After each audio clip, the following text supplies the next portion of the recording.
Amados irmãos e irmãs, louvado seja o nosso Senhor Jesus Cristo, que nos reúne neste dia para refletirmos a sua palavra.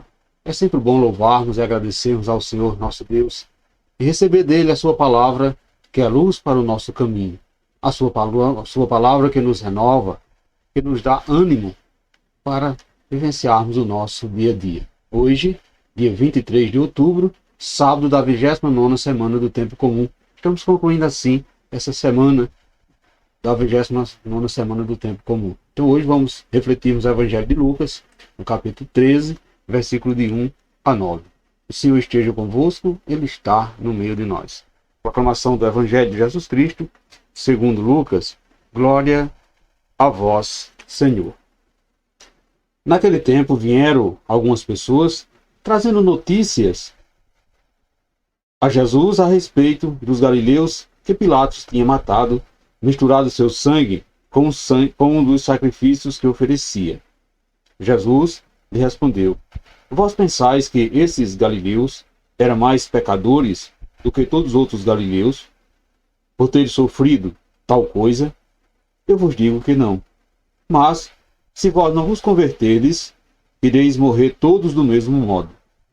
E aqueles 18 que morreram quando a torre de Siloé caiu sobre eles? Pensais que era mais culpado do que todos os outros moradores de Jerusalém? Eu vos digo que não. Mas, se não vos converterdes, ireis morrer todos do mesmo modo. E Jesus contou esta parábola. Certo homem tinha uma figueira plantada na sua vinha. Foi até ela procurar figo e não encontrou. Então disse ao vinhateiro: Já faz 3 anos que venho procurando figo nesta figueira e nada encontro. Corte-a, porque ela está inutilizando a terra. Ele, porém, respondeu: Senhor, deixa a figueira ainda este ano. Vou cavar em volta dela e colocar adubo. Pode ser que venha a dar frutos. Se não der, então tu a cortarás. Palavra da salvação, glória a vós, Senhor. Amados irmãos e irmãs, queridas famílias, no caminho da vida há acontecimentos trágicos. Estes não significa que as vítimas são mais pecadoras do que os outros. Ao contrário, são convites abertos para que se pense no impossível dos fatos e na urgência da convenção para se construir a nova história. Perceba que a parábola salienta que em Jesus Deus sempre dá última chance. Então, Deus sempre vai dar uma última chance ao pecador, ao ser humano. Caros irmãos e irmãs, os profetas do Antigo Testamento haviam comparado com uma árvore infrutífera a incapacidade do povo praticar o bem. Por meio do profeta Jeremias, Deus ameaçou o povo com castigos, porque, querendo fazer uma colheita, a videira estava sem uva, a figueira sem figos e as folhagens estavam secas. Caros irmãos e irmãs, independentemente do bem ou do mal que estivemos praticando, todos nós haveremos de passar pela morte natural. A morte espiritual, porém, é a morte da nossa alma pelo pecado, que depende das nossas faltas de convenção a Deus, da nossa inutilidade durante o tempo que labutamos por aqui. Assim, portanto, Jesus nos esclarece que os acidentes, as tragédias pelas quais passamos na nossa vida, não são um castigo de Deus, mas fatos a que estamos sujeitos nessa travessia.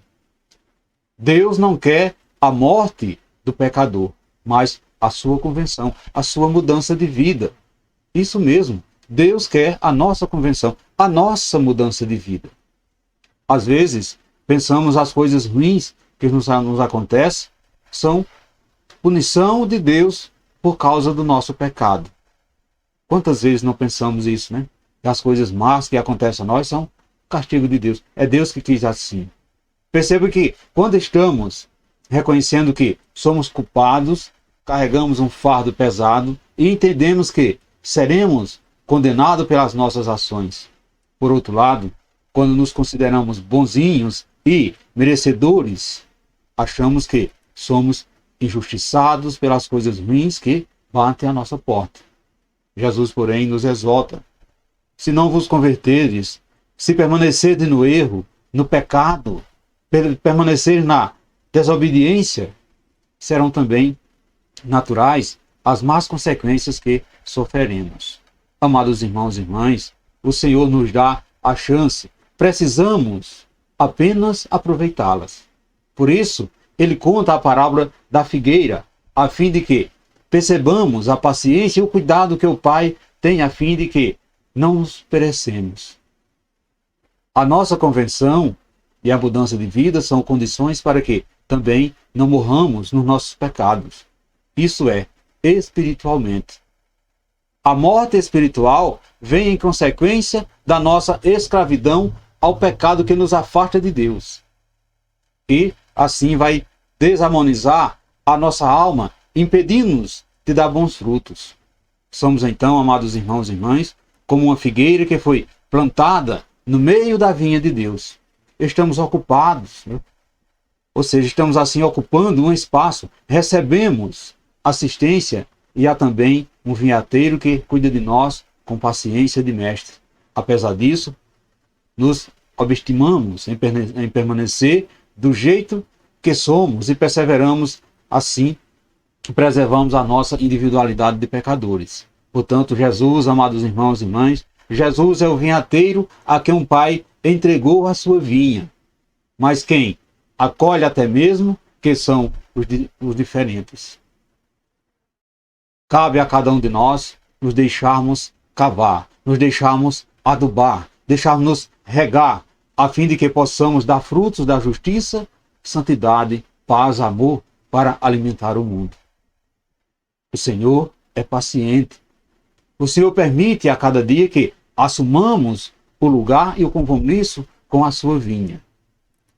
Portanto, meus irmãos, minhas irmãs, queridas famílias, nesse dia de hoje, concluindo assim essa 29ª semana do tempo comum, devemos nos perguntar no dia de hoje: qual é a visão que você tem das desgraças que acontecem no mundo? Você tem conseguido perceber que consequências são as suas ações, as quais tem trazido para a sua vida? Quais os frutos que você tem oferecido para alimentar o povo de Deus? Você entendeu o que é a morte espiritual? Reflita nesse dia de hoje. Releia mais uma vez essa leitura e faça uma reflexão. E peça ao Pai que a nossa vida seja uma contínua busca de comunhão contigo, por meio de um arrependimento sincero, e é que a nossa convenção seja uma convenção urgente para Ele, para Ti, Senhor.